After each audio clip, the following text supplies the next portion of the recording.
खमंग खुसखुशीत तिखट पुऱ्या 7 ते 8 दिवस टिकणाऱ्या या खुसखुशीत पुऱ्या कशा बनवायच्या। जर तुम्ही असं पीठ मळून घ्याल तर पुऱ्या या चवीला अतिशय अप्रतिम होणार। त्याचबरोबर एक आणि एक पुरी टम्म अशी खुसखुशीत फुगून तयार होणार। तर कशा बनवायच्या या पुऱ्या यासाठी रेसिपी अगदी शेवटपर्यंत नक्की पहा। तर सर्वात अगोदर इथे आपल्याला एका मिक्सरच्या भांड्यामध्ये 4 ते 5 बारीक चिरून घेतलेल्या हिरव्या मिरच्या, 1 चमचा जिरे, 5 ते 6 लसणाच्या पाकळ्या आणि 1 चमचा ओवा घालून इथे आपण हे मिक्सरला बारीक करून घेणार आहोत। मिक्सरला बारीक केल्यानंतर पाहू शकता या पद्धतीचं एकदम बारीक असं वाटण इथे तयार झालेलं आहे। आता आपण हे बारीक केलेलं वाटण एका साईडला ठेवून देणार आहोत। यानंतर एका पसरट बाउलमध्ये किंवा परातीमध्ये आपल्याला 1 कप गव्हाचं पीठ घ्यायचं आहे आणि यामध्ये आपण 1/4 कप ज्वारीचं पीठ घेतलेलं आहे।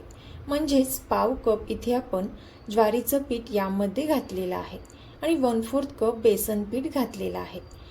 त्यानंतर मिक्सरला बारीक करून घेतलेली हिरवी मिरची, लसूण, जिरे आणि ओवा याचं वाटण आपण यामध्ये घातलेलं आहे। चवीनुसार मीठ आपण यामध्ये घालून घ्यायचं आहे। एक अर्धा चमचा लाल मिरची पावडर आणि अगदी चिमूटभर अशी हळद आपण यामध्ये घातलेली आहे। 1 चमचा धने पावडर यामध्ये घालायची आहे।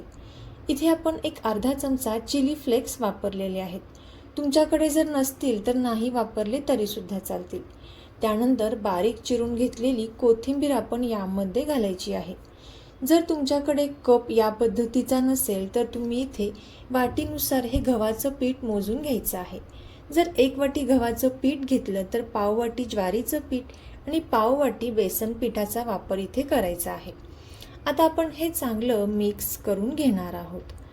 तोपर्यंत जर तुम्ही आपल्या चॅनलवरती नवीन आला असाल तर नक्कीच आपल्या चॅनलला सबस्क्राईब करा आणि सबस्क्राईबच्या पुढचे बेल आयकॉनचे बटन दाबा, जेणेकरून इथून पुढच्या छान छान रेसिपीज सर्वात अगोदर तुम्हाला पाहायला भेटतील। आता इथे आपण हे चांगलं मिक्स करून घेतलेलं आहे।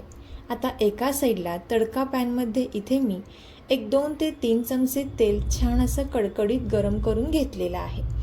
आता हे कडकडीत केलेलं गरम तेलाचं मोहन आपल्याला या पिठावरती घालून घ्यायचं आहे। आता चमच्याने सुरुवातीला इथे आपण हे लगेचच या पद्धतीने मिक्स करून घेणार आहोत। आता हे चमच्याने चांगलं मिक्स केल्यानंतर हे जे कडकडीत तेलाचं मोहन आहे ते आपल्याला पिठाला छान असं चोळून घ्यायचं आहे। इथे आपण तांदळाचं पीठ वापरलं नाही, यासाठी तेलाचे मोहन वापरून इथे आपण खमंग आणि खुसखुशीत पुरी तयार करणार आहोत। आता इथे आपण 2 ते 3 मिनिटांपर्यंत हे पीठ छान असं या पद्धतीने चोळून घेतलेली आहे। जर पिठाची या पद्धतीने मूठ तयार होत असेल तर मोहन हे छान असं बसलेलं आहे। आता ज्या मिक्सरच्या भांड्यामध्ये आपण वाटण बारीक करून घेतलेलं आहे इथे मी त्यामध्येच थोडंसं पाणी घातलेलं आहे आणि हे चांगलं मिक्स करून घेतलेलं आहे। आता गरजेनुसार इथे आपल्याला पाण्याचा वापर करायचा आहे। आता इथे आपल्याला पीठ मळत असताना अगदी लूज किंवा सैलसर असं पीठ आपल्याला मळून घ्यायचं नाही, घट्ट असं पीठ आपल्याला मळून घ्यायचं आहे। आता हे पीठ मळून झाल्यानंतर यावरती आपल्याला थोडंसं तेल लावून घ्यायचं आहे आणि पुन्हा एकदा हे छान असं मळून घ्यायचं आहे। आता हे पीठ चांगलं मळून झाल्यानंतर इथे आपण एका बाउलमध्ये हा पिठाचा गोळा काढून घेणार आहोत आणि 15 ते 20 मिनिटांसाठी आपल्याला हे पीठ छान असं भिजून द्यायचं आहे। आता यावरती झाकण ठेवून हे आपण असेच साईडला ठेवून देऊयात आणि 15 ते 20 मिनिटांनंतर हे जे पीठ आहे ते छान असं भिजलेलं असेल। आता हाताला पुन्हा एकदा थोडंसं तेल लावून घ्यायचं आहे आणि यामधील पिठाचा गोळा घ्यायचा आहे। इथे तुम्ही तुमच्या आवडीनुसार लहान मोठा गोळा घेऊ शकता। मीडियम साईजचा गोळा इथे मी काढून घेतलेला आहे। रेसिपी तुम्ही इथपर्यंत पाहत आलाच आहात तर नक्कीच या रेसिपीला लाईक करा आणि चॅनलला सबस्क्राईब करायला अजिबात विसरू नका। तर पाहू शकता या पद्धतीने इथे आपण बाकीचे सुद्धा गोळे तयार करून घेणार आहोत। आता गोळे तयार करून घेतल्यानंतर एका साईडला गॅसवरती तेल छान कडकडीत गरम करण्यासाठी ठेवायचं आहे। आता आपण हे गोळे छान असे लाटून घेणार आहोत। आता इथे आपण गोळा लाटत असताना पिठाचा वापर अजिबात करायचा नाही. अगदी थोडंसं तेल लावून घ्यायचं आहे आणि इथे आपण याची पारी लाटून घ्यायची आहे. पारी लाटत असताना अगदी खूप पातळही नाही किंवा अगदी खूप जाडही नाही, या पद्धतीने इथे आपण ही पारी लाटून घेणार आहोत. पाहू शकता व्हिडिओत दाखवल्याप्रमाणे इथे आपल्याला ही पारी लाटून घ्यायची आहे.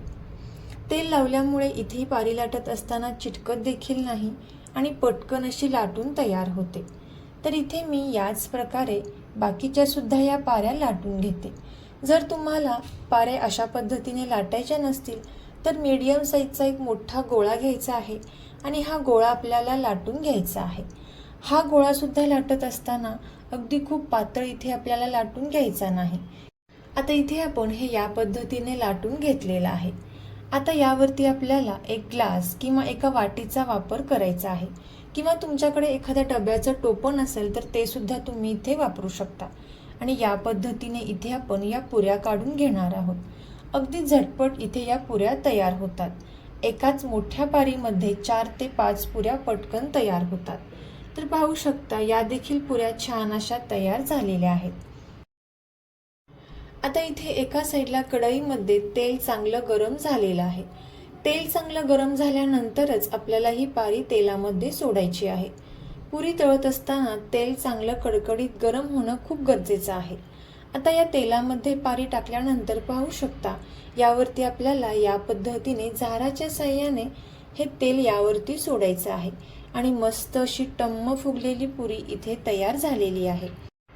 आता हलका असा गोल्डन कलर येईपर्यंत इथे आपण ही पुरी दोन्हीही बाजूनी छान अशी तळून घेणार आहोत. तर पाहू शकता मस्त अशी टम्म फुगलेली पुरी इथे तयार झालेली आहे.